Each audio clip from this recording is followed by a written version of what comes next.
اعوذ باللہ من الشیطان الرجیم بسم اللہ الرحمن الرحیم۔ صحابی رسول کا آسان نکاح۔ مشہور صحابی اور بارگاہ رسالت کے خادم خاص حضرت سیدنا ربیعہ بن کعب اسلمہ رضی اللہ تعالیٰ عنہ فرماتے ہیں، میں رسول اکرم صلی اللہ علیہ وسلم کی خدمت میں رہا کرتا تھا۔ ایک مرتبہ رسول کریم رؤوف رحیم صلی اللہ علیہ وآلہ وسلم نے مجھ سے ارشاد فرمایا، تم نکاح کیوں نہیں کرتے؟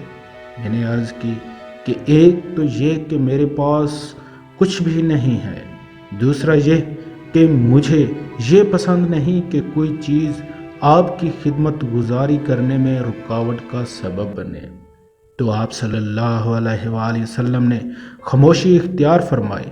کچھ عرصہ بعد پھر وہی سوال کیا کہ میں نے بھی جواب میں وہی بات عرض کی۔ میں نے سوچا کہ حضور اکرم صلی اللہ علیہ وآلہ وسلم خوب جانتے ہیں کہ دنیا و آخرت میں میرے لیے کون سی چیز بہتر ہے، لہٰذا اگر اب کی بار رسول اکرم صلی اللہ علیہ وسلم نے یہی ارشاد فرمایا تو میں ضرور نکاح کر لوں گا۔ چنانچہ جب تیسری بار ارشاد فرمایا تم نکاح کیوں نہیں کرتے؟ میں نے عرض کی، یا رسول اللہ صلی اللہ علیہ وسلم جس سے چاہیں میرا نکاح کر دیجئے۔ آپ صلی اللہ علیہ وسلم نے مجھے انصار کے ایک قبیلے کے پاس بھیجا کہ ان سے جا کر کہنا کہ رسول اکرم صلی اللہ علیہ وآلہ وسلم نے مجھے اس لیے بھیجا ہے کہ تم اپنے خاندان کی فلاں لڑکی سے میرا نکاح کرو۔